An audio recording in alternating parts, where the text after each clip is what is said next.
আসসালামু আলাইকুম everyone, welcome back to my channel রমণীর কুকিং লাইফ। আজকের পর্বে একদমই সহজ পদ্ধতিতে তুরস্কের খুবই জনপ্রিয় একটা বিফ কাবাবের রেসিপি তৈরি করে দেখাবো, যার নাম হচ্ছে বিফ আদানা কাবাব। সাথে তৈরি করে দেখাবো খুবই মজাদার একটি সালাদের রেসিপি। আর এই সালাদটা দিয়ে এই বিফ আদানা কাবাব খেতে কিন্তু অসম্ভব মজার হয়ে থাকে। আর আমার ভিউয়ার্সদের জন্য থাকবে কিছু খুঁটিনাটি টিপস, যে টিপসগুলো ফলো করলে খুব সহজে বাড়িতেই এরকম মজাদার একটা বিফ আদানা কাবাব তৈরি করে নিতে পারবেন, যার টেস্ট হবে একদম সুপার। আশা করি রেসিপিটা আপনাদের সকলেরই খুবই পছন্দ হবে। আর রেসিপিটা পছন্দ হলে ভিডিওতে একটি লাইক দিয়ে চ্যানেলটি সাবস্ক্রাইব করতে ভুলবেন না। চলুন তাহলে শুরু করা যাক। বিফ আদানা কাবাব তৈরি করার জন্য প্রথমে বিফ কিমা তৈরি করে নিতে হবে। এর জন্য এখানে আমি গরুর মাংস নিয়েছি 500 গ্রাম আর সাথে চর্বি নিয়েছি 100 গ্রাম। এই কাবাবের কিমা তৈরিতে অবশ্যই খেয়াল রাখতে হবে চর্বিযুক্ত মাংস নিতে হবে। আর যদি মাংসে চর্বি না থাকে সেক্ষেত্রে আমার মতো এক্সট্রা চর্বি অ্যাড করে নিতে হবে। কিমা তৈরির সময় আরেকটা জিনিস খেয়াল রাখতে হবে, যাতে করে মাংসে কোনো প্রকার পানি না থাকে।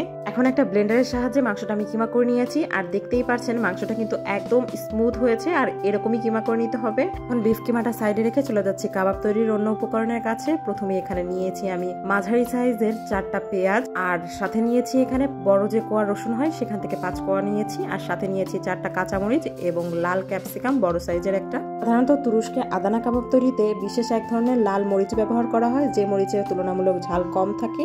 আর এই লাল মরিচের পরিবর্তেই আমরা রেড ক্যাপসিকামটা ব্যবহার করব। এই ক্যাপসিকামটা ব্যবহার করার কারণে কিন্তু এই কাবাবে অনেক সুন্দর একটা ফ্লেভার অ্যাড হবে। এই সবজিগুলো কাবাবে ব্যবহার করার জন্য একদম মিহি করে চপ করে নিতে হবে, কিন্তু যারা ভালো করে ছুরির সাহায্যে চপ করতে পারে না তারা এই কাজটা করতে পারেন। প্রথমে সবজিগুলো বটি দিয়ে যতটুকু সম্ভব ছোট করে কেটে নিতে হবে। এরপর এই সবজিগুলো একটা ব্লেন্ডারের জারের মধ্যে নিয়ে নিচ্ছি। এরপর জাস্ট 3 থেকে 4 সেকেন্ডের জন্য ব্লেন্ডারটা অন করব, অফ করব, এভাবে করে 2 বার করব।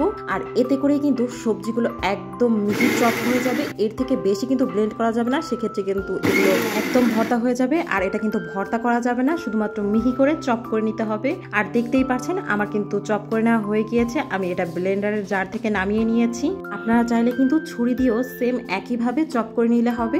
আর সবজির যে এক্সট্রা পানিটা আছে সেটা আমি হাত দিয়ে যতটুকু সম্ভব এভাবে একটু চিপে ফেলে নিচ্ছি। এরপর কিমার ভিতর এই সবজিগুলো অ্যাড করে নিচ্ছি। একইভাবে আমি সব সবজিগুলো অ্যাড করে নিয়েছি। এরপর এখানে অ্যাড করে দিচ্ছি স্বাদ অনুযায়ী লবণ, আর সাথে অ্যাড করে দিচ্ছি 1 টেবিল চামচ পরিমাণ পাপরিকা পাউডার। এটা অ্যাড করলে কিন্তু কাবাবে অনেক সুন্দর একটা ফ্লেভার অ্যাড হয়। আর এরপর অ্যাড করে দিচ্ছি 1 টেবিল চামচ পরিমাণ মরিচের গুঁড়া, 1 চা চামচ পরিমাণ চিলি ফ্লেক্স। আর এখানে মরিচের গুঁড়াটা কিন্তু আপনাদের পছন্দ অনুযায়ী কমিয়ে বাড়িয়ে ব্যবহার করতে পারবেন। এরপর উপকরণগুলো একসাথে হাত দিয়ে ভালোভাবে একটু কচলে মেখে নিচ্ছি। আর এই কাজটা কিন্তু অবশ্যই একটু সময় নিয়ে করতে হবে। কিমার সাথে সব উপকরণগুলো ভালোভাবে মেখে নেওয়া হয়ে গেলে এরপর কিন্তু এভাবে করে এই কিমাটা প্রায় 3 থেকে 4 মিনিটের জন্য একটু মেখে নিতে হবে। এতে করে সব উপকরণগুলো একটার সাথে একটা একদম ভালোভাবে মিশে যাবে, আর এই কিমাটা বাইন্ডিং এও সুবিধা হবে। এই পারছেন কিমাটা মেখে নেওয়ার পর কিন্তু এরকম হয়ে যাবে। আর এটা মেখে নেওয়া হয়ে গেলে একটা র্যাপিং পেপার দিয়ে র্যাপ করে ফ্রিজের নরমাল চেম্বারে রেখে দেবো প্রায় 30 মিনিটের জন্য।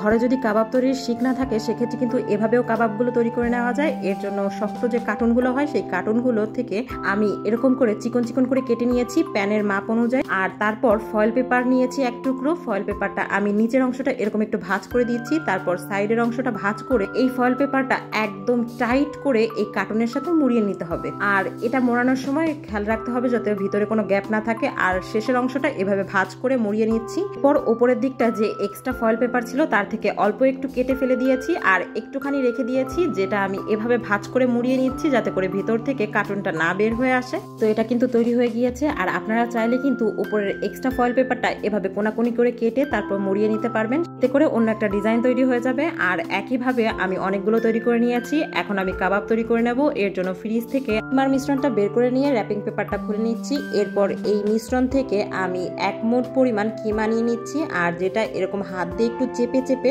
আমি একটু চ্যাপটা করে নিচ্ছি। এরপর যে কাঠিটা তৈরি করেছি তার এক সাইড দিয়ে লাগিয়ে নিচ্ছি। এরপর এটা একটু চেপে চেপে এভাবে বসিয়ে নিয়ে আরো 1 মুঠের মতন কিমা নিয়ে আরেক পাশে এভাবে চেপে চেপে বসিয়ে দিয়ে আমি কাবাবগুলো তৈরি করে নিচ্ছি। আর অবশ্যই খেয়াল রাখতে হবে উপরের এবং নিচের দিকটা এভাবে চেপে চেপে সমান করে দিতে হবে, তা না হলে কিন্তু এটা ফ্রাই করার সময় খুলে আসবে।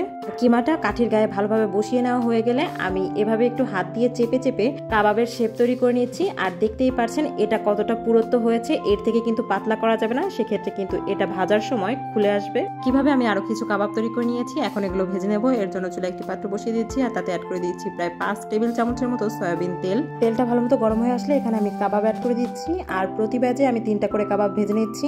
এই কাবাবগুলো কিন্তু অবশ্যই চুলার জাল মিডিয়াম আঁচে রেখে ভাজতে হবে। লো আঁচে ভাজলে কিন্তু এগুলো ড্রাই হয়ে যাবে। চুলার জাল মিডিয়াম হাই হিটে রেখে প্রায় 2 মিনিট ভেজে নেওয়া হয়ে গেলে আমি কাবাবগুলো উল্টে দিচ্ছি আর অপর পাশটা প্রায় 1.5 মিনিটের জন্য ভেজে নিচ্ছি। এরপর কাবাবের সাইডগুলো আরো 1 মিনিটের জন্য ভেজে নিচ্ছি আর অবশ্যই কিন্তু এই সাইডগুলো এভাবে উল্টে উল্টে ভেজে নিতে হবে। মোটমাট 4 থেকে 4.5 মিনিটের মতন কাবাবগুলো ভেজে নেওয়ার পর আমি কাবাবগুলো তুলে নিচ্ছি। এর থেকে বেশি সময় ভাজলে কিন্তু এটা ড্রাই হয়ে যাবে। এখন কাবাব খাওয়ার জন্য একটা সালাদ তৈরি করে নেব আর এই উপকরণগুলো কিন্তু আমি কাবাব ফ্রাই করার আগেই কেটে রেখেছিলাম। অবশ্যই এই কাজটা করবেন, এতে করে কাবাবটা ভেজে নেওয়ার সঙ্গে সঙ্গেই সালাদটা মেখে নেওয়া যাবে আর কাবাবটা গরম গরমই খাওয়া যাবে। এর জন্য এখানে আমি কেটে নিয়েছি বড় সাইজের 2টা টমেটো আর সাথে নিয়েছি বড় সাইজের একটা পেঁয়াজ কেটে আর 2 টেবিল চামচের মতো ধনেপাতা কুচি, 1 টেবিল চামচের মতো মরিচ কুচি।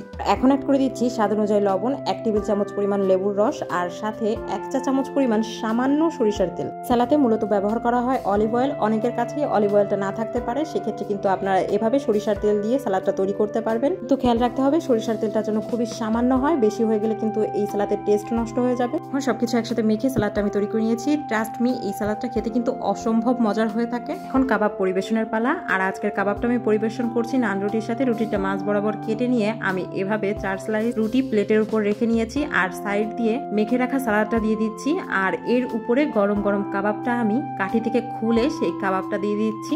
দেখতেই পাচ্ছেন এই কাবাবগুলো কত সহজে কাঠি থেকে খুলে আসছে। একইভাবে আমি সব কাবাবগুলো খুলে সার্ভ করছি আর আজকে যে কাবাবটা দিয়ে আমি নান রুটি পরিবেশন করছি এটা কিন্তু আমার ঘরে তৈরি। খুব শীঘ্রই এই নান রুটির রেসিপিটাও আমি চ্যানেলে শেয়ার করে দেবো, চাইলে চেক করে নিতে পারবেন। এই তো আমাদের বিফ আদানা কাবাবটা কিন্তু এখন পরিবেশন করা হয়ে গিয়েছে। দেখতেই তো পারছেন এই কাবাবের কালারটা কতটা লোভনীয় হয়েছে। একটা কাবাব আমি আপনাদের ভেঙে দেখাচ্ছি, দেখুন এটা কত সহজে ভাঙা যাচ্ছে আর এই কাবাবটা চাপ দিলে কতটা জুস বের হচ্ছে। দেখে নিশ্চয়ই বুঝতে পারছেন কাবাবটা কতটা জুসি হয়েছে। আর এই কাবাবটা এভাবে জুসি তৈরি করতে হলে কিন্তু অবশ্যই এটা ফ্রাই করার সময় খেয়াল রাখতে হবে চুলার জালটা লো আঁচে রাখা যাবে না আর এটা কিন্তু বেশি সময় নিয়েও ফ্রাই করা যাবে না আর এটা ফ্রাই করার সঙ্গে সঙ্গে পরিবেশন করতে হবে। এটা বেশি ঠান্ডা হয়ে গেলে কিন্তু ড্রাই হয়ে যায় আর খেতেও অতটা ভালো লাগে না। আর এই সালাদটা দিয়েও কিন্তু আদানা কাবাবটা খেতে অসম্ভব মজার হয়ে থাকে। ওভারঅল এই আদানা কাবাবের টেস্টের কথা যদি বলি, এক কথায় অসাধারণ। একবার হলেও এভাবে বাসায় বিফ আদানা কাবাবটা ট্রাই করে দেখতে পারেন। আশা করি আপনাদের সকলেরই খুবই পছন্দ হবে আর বাসায় ট্রাই করলে আমাকে কমেন্টে জানাতে ভুলবেন না আর রেসিপিটা পছন্দ হলে অবশ্যই ফ্রেন্ডস এন্ড ফ্যামিলিদের সাথে শেয়ার করতে ভুলবেন না। আর দেখা হবে নতুন কোনো রেসিপি নিয়ে নতুন কোনো ভিডিওতে। আল্লাহ হাফিজ।